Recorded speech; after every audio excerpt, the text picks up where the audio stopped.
Good afternoon and welcome. It's so good that you could join us for this virtual tour of the new church of St. Helen. Right now we're standing right inside the front entrance of the church, which most of you have seen from the outside. This may be for some of you the first opportunity you have to actually see what the interior of the church looks like, although some of you have come close to the windows and looked through, and some of you have been here. But we're very, very happy that you could join us so that we can give you a preview of what to expect. Please keep in mind that there are still things that need to be done. We're getting close to the finishing of the project, and we're very, very close, but we're not there yet. We have punch lists and pews being installed, which you'll see as we walk through, but it's so good that you could join us and be a part of this virtual tour. I'm just here really mostly for comic relief, and to field any questions you might have, feel free to throw them in the chat, and I'll convey them to Monsignor and try to get as much information out to you as possible. We're going to start by just showing you, this is the front entrance when we come into the church. These two stained glass windows that are right here at the entrance. We have one here on the right which depicts the visitation when Mary visited Elizabeth. And then on the other side we have Jesus and Joseph in the workshop. Which are windows that resemble some of the other windows you're going to see as we progress through the tour. So you would come in this front entrance that we're in right now, and we would basically walk into this area right here. As you can see, there's still a lot of materials around. These are part of the pews. The pews just arrived on Friday, and it's going to take some time to install them. And you're going to see when we go into the main body of the church that there is a lot of work to be done with installing the pews. It's going to take them roughly about a week to get them all complete and get them in.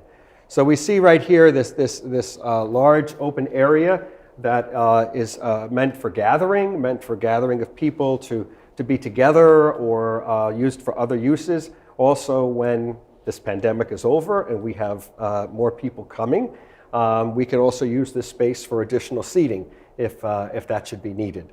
But it's a very versatile space, it's a very open space, and it's one that allows us a lot of different options as we move forward, as we move onward with our church. So if you come on in, we're going to enter into the main body of the church right now. And the first thing that you're going to see is going to be the Baptismal Font. This is the Baptismal Font placed right here. You'll see it resembles the style of the altar and the pulpit, and it will be used for baptisms also as the holy water font as we walk into the church for people who want to bless themselves. It is made of marble. I don't know what kind of marble, but if you need to know, we can find out. But it's a very, very beautiful piece, and as you can imagine, it's also a very, very heavy piece. It is made so that it could take in time in the future running water that oftentimes you'll see in baptismal fonts in churches these days, but right now it's not.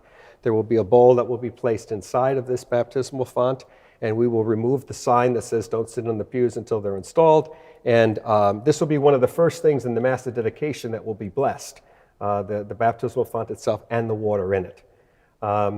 Maybe as we're standing here, we can just take a look at the vast expanse of the worship space here. As you can see, the pews are being installed. They arrived on Friday, and the first thing that they did, they came all the way from Nebraska. It took them about 2-3 days to get here with these big trucks. The first thing they did was they just laid out where each of the pieces goes, and right now what they're doing is they're putting them together and also making them accommodate the slope, the existing slope that is in the church. One of the things that you're going to notice about the church is that, and these are things that you've been informed about going along, is that it sort of tries to incorporate things from the old church. And you'll see what we mean as we go through, but try to have a little taste of what was, and as we move forward, what the future would be. So we try to maintain what was so much a part of St. Helen, but also as we move forward, needing the space and needing what we have in this church, which is really unbelievable. So you can see the pews are laid out. This would be the equivalent to the main aisle of the church as we're walking through. As you can see, there are a lot of different work still going on, and so there's materials all over the place, which is why we wanted to do this virtually instead of in person, like we did back about 6 months ago when you'll be able to see it. I got one question, Monsignor. Yes, Adrian. I got a question about kneelers. We have kneelers in the church, right? Yes, we do. There are kneelers. As a matter of fact, we passed the kneelers. They're right outside the front door right there.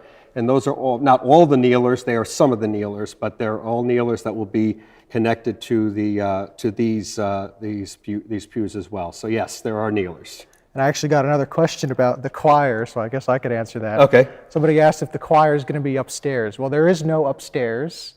It's kind of just a facade. It opens, when we go back there, you'll see that there is no real space for a choir loft. The choir will actually be in the front to the left, and we'll get there a little later on our tour. Okay, very good. So we just keep on coming in. As you can see, the sanctuary area is maybe just a little bit bigger than it had been before in the older church. There is one additional step to the sanctuary platform, to the top of the platform, and it certainly there's a lot more space, space that goes out. You're going to see the altar, which is really in 5 pieces put together, and the pulpit, which also is in 3 pieces and put together. It tries to resemble the altar and the pulpit that you were used to seeing, the wooden one that was here with the same kind of style, although not identical, but very, very similar, to try to restore and keep the flavor that was St. Helen. If you look up, you will see the resurrected Christ that was on that same area in the old church, and it has been restored there. And there are some fine-tuning going on with some of the placement of the liturgical appointments, and we're still working on that. And those will, in addition to punch lists that we're working on in terms of correcting some of the structural and some of the realities. If you've ever built a house, you know that occasionally you have to make adjustments and everything. So here we have the sanctuary. If you just direct your attention over to the right-hand side, along that tile wall there is the area of the tabernacle. And you may recognize the tabernacle, which is actually down on the floor and has not been put into the wall yet. But we took the old tabernacle, the former tabernacle of the church, and spruced it up and gave it a little bit more accents. And we're going to put that in, and that will be a reminder of what the tabernacle was before. If you go back, sweep over here, you'll see the music area. And I'm going to let Adrian explain some of the particulars about our music area. So for those that recall, obviously the old church, we were, the music area was kind of, it seemed almost like it was an afterthought. We were in the corner, kind of commandeered a few pews, and it looked kind of messy, to be honest. So beautifully in this new church, the architect and the liturgical designers thought of a way to make the music in the front, but not too distracting. So we have here a beautiful 10-foot Steinway grand piano from the 1880s, which was a donation from a parishioner who also donated some funds to completely refinish it. So it plays as if it was just rolled out of the factory yesterday. Sounds beautiful. I could maybe hit a few notes. I don't know if the microphone is going to pick anything up, but it's a very bright sound.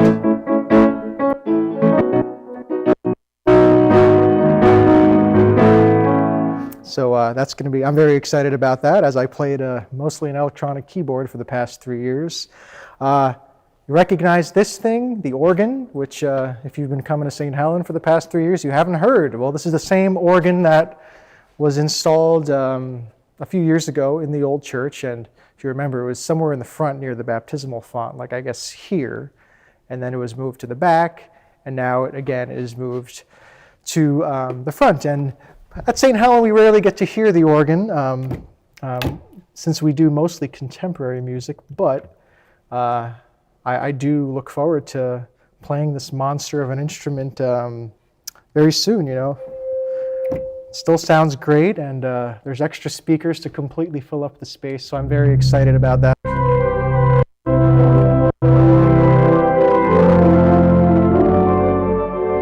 sounds great. I'm sure when the choir gets back together, eventually, hopefully, they're going to enjoy hearing it. Choir areas over here, a few steps. I hope to be able to fit a good amount of people here, and it's just going to be lovely. I'm very excited for the impending opening of this area. And thank you, Monsignor, for appreciating music so much to allow the music to be such a focal point of the Mass, but not the focal point.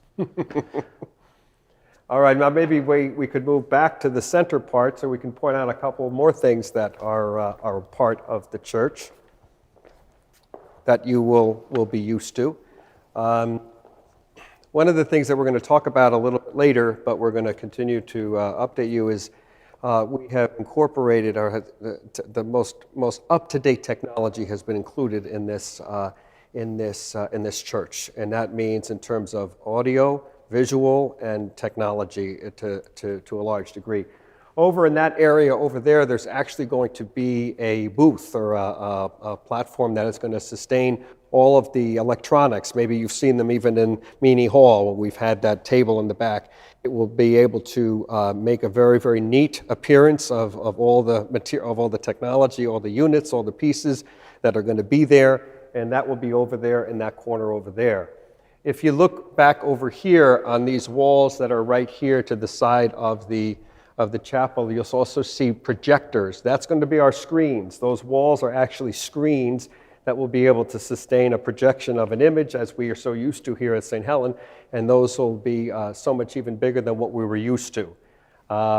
You'll also notice that on the back here, if you look, you're going to see it's still being worked on. There's a strip of darker color. You see some of the blue tape above it. Those are sound panels. They are sound panels that are installed to ensure that the sound does not echo, that the sound does not get distorted in any way, and so that's there. If you look above that wall, you'll see the St. Helen window, the St. Helen window that had been in the old church, and it was, because it's a bigger space, it's a little bit larger, so it was expanded, but it's the same window that was above the main entrance of St. Helen and will remain above the main entrance of St. Helen as well. And so that is right up in that area there. We're going to take you around to actually look at this part, and even on the other side, you'll see these stained glass windows that are along the wall here and also on the other side. Those are the very same stained glass windows from our older church, from the former church. They're exact same. They've been refurbished and they've been restored and strengthened, but they are there and they are reflected on both sides. And in between those windows, as had been before, are the Stations of the Cross, the very same Stations of the Cross that were in the old church, except they have been kind of framed on a similarly wooden background so that they might become a little bit more prominent, a little bit more visible, so that you can see them a little bit better. And so the stations are on either side, along with the same windows that were a part of our old church. So if you come this way, we're going to actually walk to what is behind the sanctuary. There's a ramp here that walks up behind the sanctuary to allow access for anyone. If they can't manage the stairs, they could use this ramp, which would bring them up into the sanctuary. And we have what's called the work sacristy back here.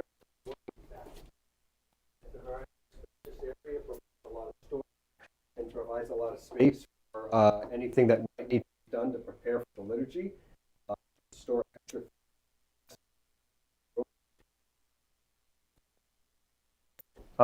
This is our audio-visual or all of our electronic room right here, which maybe this could be an opportunity to speak a little bit about the technology that's a part of this. But the thing that I really love about this room is most rooms like this can tend to be a little bit disheveled and disorganized, but every wire is in a channel that's going to be covered that makes it look real neat, and I like that.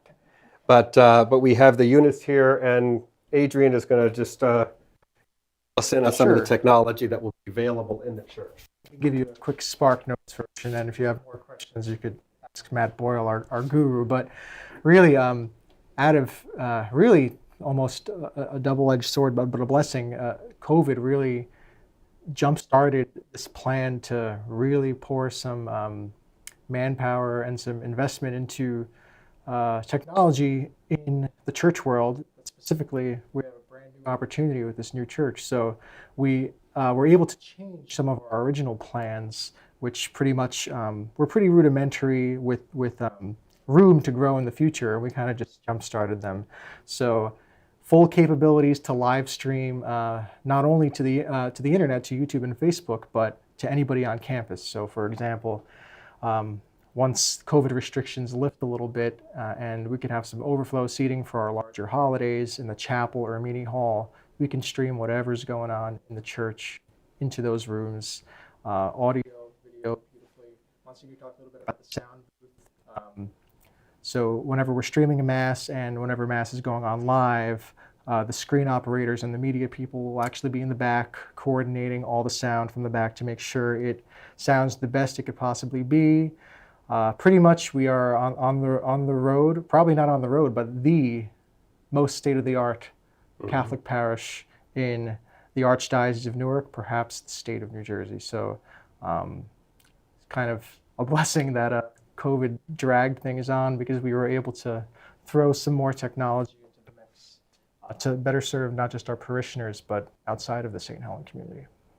Just to dovetail on what some of the things that Adrian was talking about, you see this panel on the wall, which basically is going to be something to control the both the sound and the lighting. The lighting is all in the church is all been programmed into a computer. So we're going to be able to pre-enter some scenes, like for example, the lighting and the sound for a weekday Mass, the lighting and sound for a Sunday Mass, for a funeral, for a wedding. All be controlled by just pressing a button here that will allow us to turn the lights on. And we can create any number of scenes that we want to create. I mean, if we see that there's a need, for example, here at St. Helen, we have adoration. Maybe there's a different lighting that we want and we can program it all. I can't program it, but someone will be able to program it, and it'll be able to make it very simple. So when we have those days when there's a snow day and no one can get in but the priest, then we will be able to just press a button and we'll be able to have Mass with everything in place. So let's move back out into the church.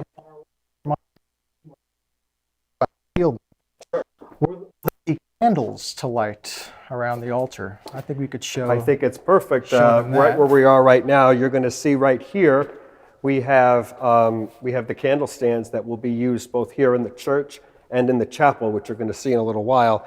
You'll notice a bigger one here, which is the candle stand for the Paschal candle, which is going to be much larger. And then there's 6 of these candles that will be used. As you can see, they can be lifted up for processions and put back in. We will be actually using real candles. We'll use the beeswax candles, so a unit will be placed on these similar to this that will allow us to have the real candles here in the church. One thing that I wanted, you have another question? Just one more. The approximate capacity of the church off the top of your head? It's about, the actual capacity of the church is about 630. In the pews that you're going to see, you can fit 630. And then obviously you can expand that seating out there with additional seating if need be. Obviously during the pandemic, while we're still under the restriction of 25% or 150, we're not going to be able to fit that many in right away. But we will, when all of that is over, we'll be able to fit 630. The other thing that I wanted to point out is on the back wall, underneath that sound panels that I said, you're going to see some units that are in the wall. These white units, there's 3 of them, they are actually cameras that will be able to be used for the live streaming. In addition to the camera that you're actually being used right now for this virtual tour, those cameras are there, and they're cameras that have a high visibility. They can zoom, they can move, they can turn, they can do all sorts of things. It's state of the art. And so that'll be able to allow us to do that. The black pieces that you see are just security cameras to keep the place secure so that we can be aware of what's happening in here should no one be here at the time. So, were there any other questions? Just compare the current capacity compared to the previous church. Is there a huge significant difference, or? There is a difference. I think there's a little bit more. I'm not really sure what the old church could hold, but I think it was less than 630. But of course, we can expand this beyond the 630 in the outside. And as Adrian pointed out before, we can live stream to what's going to be the chapel, and we can live stream to Meany Hall. So if we do have a very large crowd, we can live stream it into there. So, we're going to be able to accommodate more people, maintaining the safety and directives of the pandemic in a ways that we weren't able to before. And also, some of you may recall that during Easter and Christmas, when we did get big crowds, this will allow us to be able to utilize the other space with much greater ease and much greater efficiency in what we do. So, Great. Okay, so we're going to just move down this way, and we're going to walk up what would be the side aisle.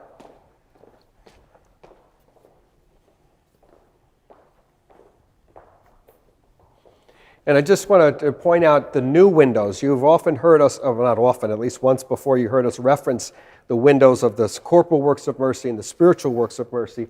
These windows that you see in this outer area are those windows that represent the spiritual works of mercy and the corporal works of mercy.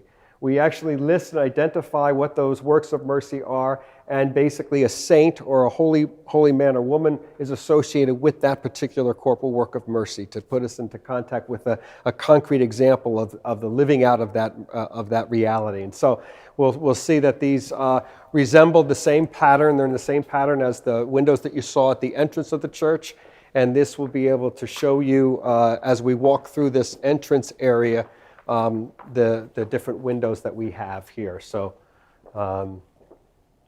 as you can see, they're still working on the ceiling here. The windows are done, they're installed, and there's just a lot of stuff that's still being done. You can see there's a lot of stuff still laying around. So we're going to walk over this way back toward the main entrance of the church, where we came in at the beginning of the virtual tour. I will point out to you the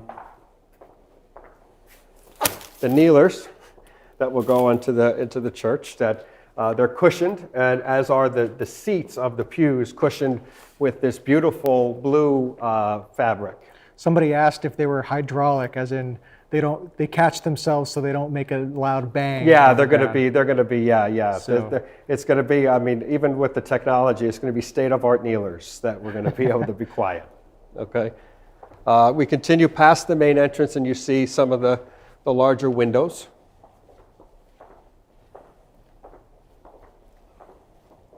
And the thoughts, we're even moving toward the future, thinking thoughts about what we can do with this space as well.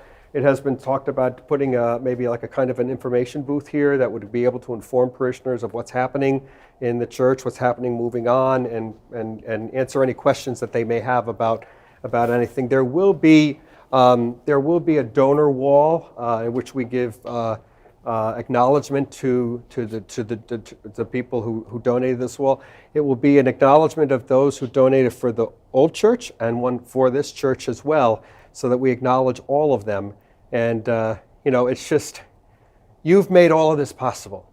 All this that I've showed you so far is the really through the generosity, the kindness, and the hard work that all of you have put in and made this a reality. And so we can't thank you enough, and we need to acknowledge that, and we will acknowledge that in the area over here. But once you get over here, we're going to be then going into a hallway.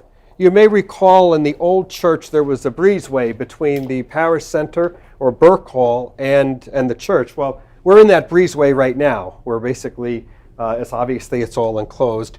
To my right over here is a closet that will be used for the hospitality ministers, that they can use and keep what they need in storage there.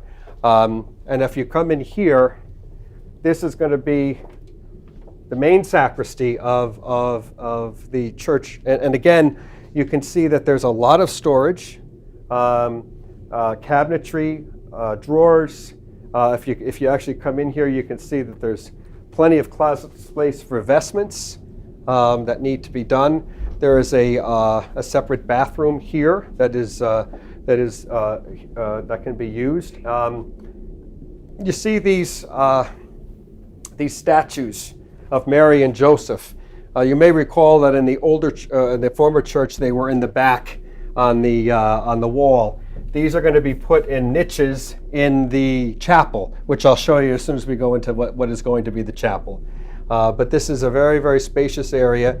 You may recall that in churches we have what's called a regular sink, but we also have a sacrarium, and the sacrarium actually is the drainage from that goes into the ground underneath the church. So if we need to dispose of any holy oils or any other really holy things, it goes to the foundation of the church, whereas this sink goes into the sewer system. It's just a regular sink that we use. So as you can see, it's very, very spacious. The window here is also a window from the old church, or it's using stained glass from the old church. And as a matter of fact, there's even etching in this panel right over here that says Stained Glass Studios, Marcheri, and I can't really read that too well, but it was the original designers of the stained glass windows in the first church. And so there's a commemoration of that right here. I'm just going to walk right across the way from the sacristy, and we're going to walk into the chapel.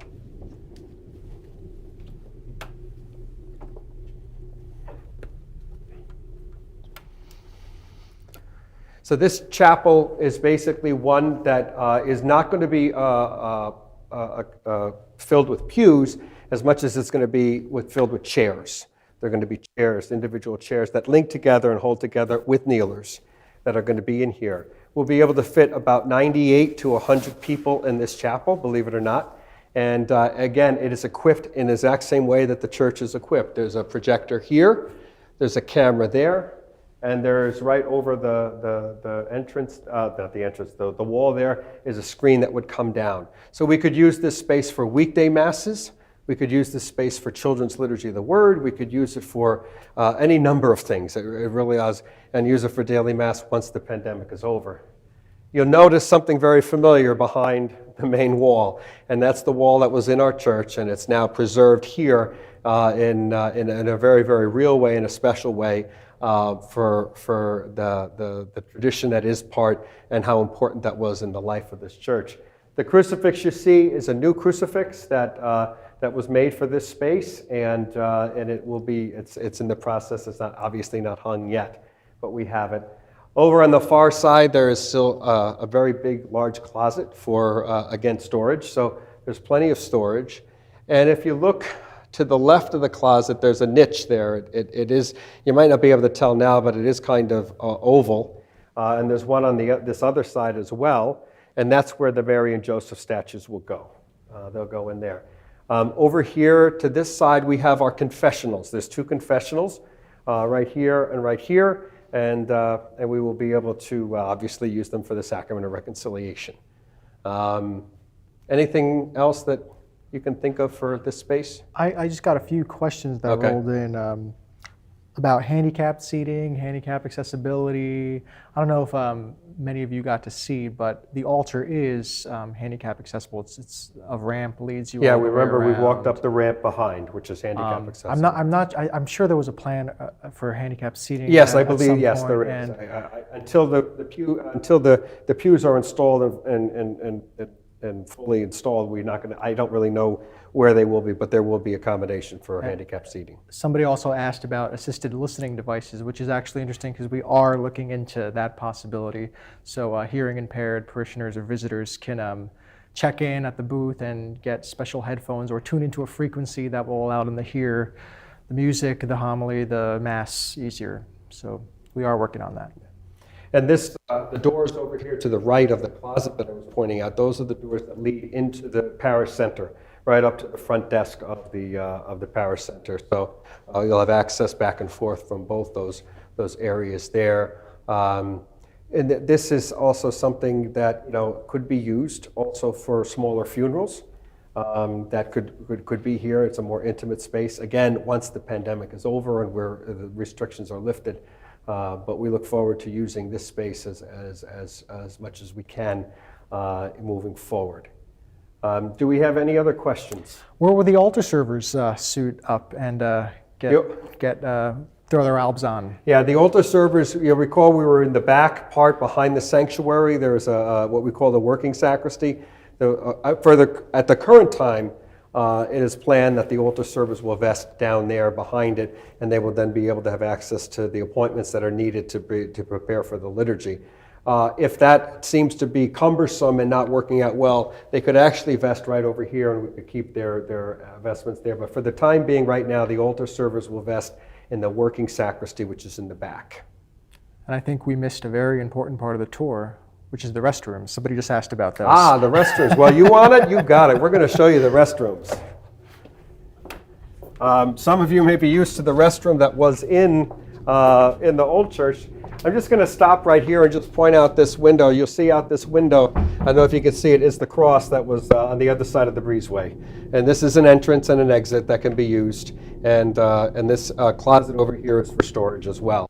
But if you walk down this way, again, we're walking toward the parish center, and you're going to be able to see here the men's room and the ladies' room. So it's going to be a big difference. So I'm going to invite you to come on in.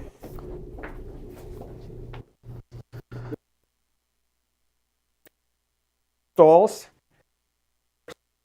and there's a handicap stall here as well. There are 4 sinks, drying, paper towels, and a changing station for babies, and a heater. So it's a big upgrade from what you were used to. If we walk over here, you see the men's room, which is also equipped with a handicap accessible stall and an stall and urinal and a changing station, because dads do it too. And so we have that and the sink. So as you can see, there's plenty of bathroom space, as we even try to keep it neat now. So let's go back out here, and obviously we have water fountains.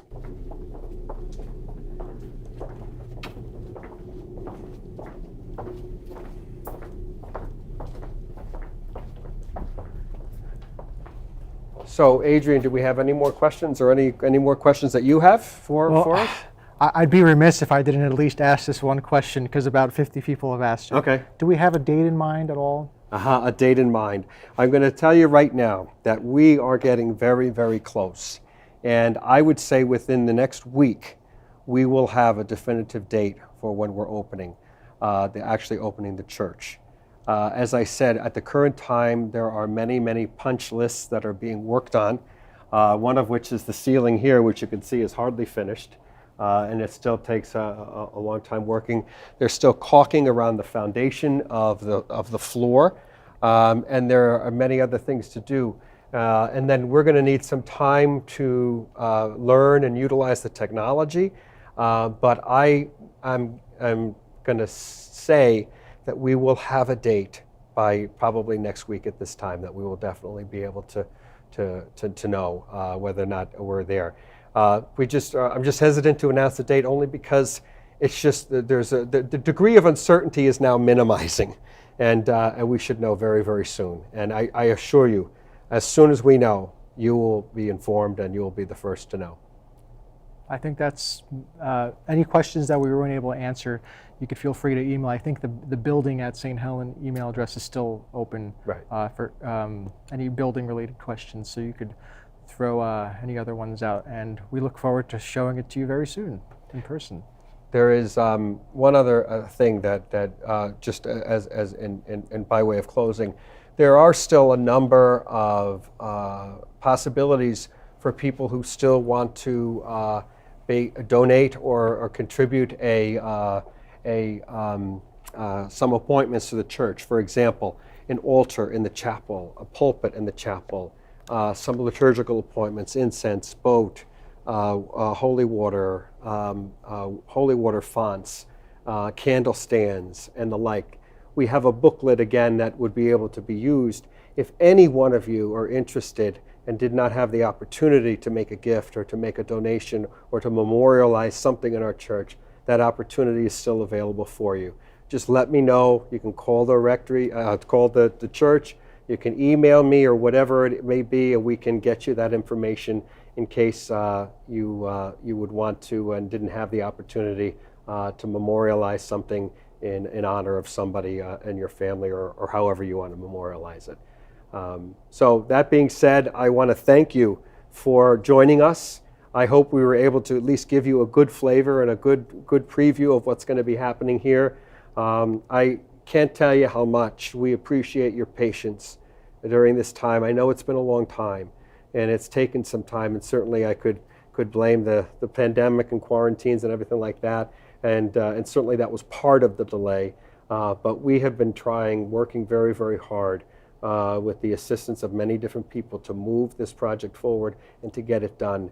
And you have been extraordinary in your patience and your understanding, and I can't tell you how much I appreciate that. Your generosity, your kindness has made this project possible, and your patience has allowed us to bring it across the finish line, and we're almost there. And I can't thank you enough. I think we're very, very excited. We're very excited about what's going to happen here. It's not many places here in the Archdiocese of Newark that we have the opportunity to open a completely brand new church. And here we have that opportunity, and we're going to be able to celebrate that in the best way and the most exciting way that we can, because I know how excited you are about it. So thank you for joining us. Thank you to Adrian for helping us. We thank Matt and Marina and Megan for the technical support, and we look forward to the day that we open up this church, and it's coming soon. Thank you for joining us. God bless.